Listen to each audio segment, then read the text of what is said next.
आप सेट हो।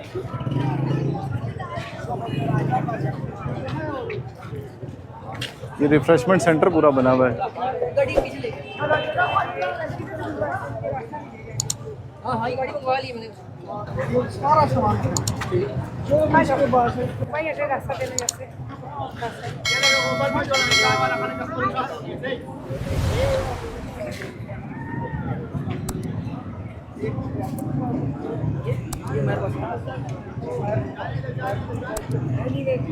कौन ला रहा है इसको? ला रहे हो, क्या मसला है?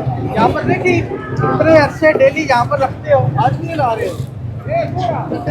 इसको इसको इसको भी सारी, ये सारी की सारी चीजें इसकी ना जब्त कर लेनी है, कोई चीज भी नहीं छोड़नी इसकी।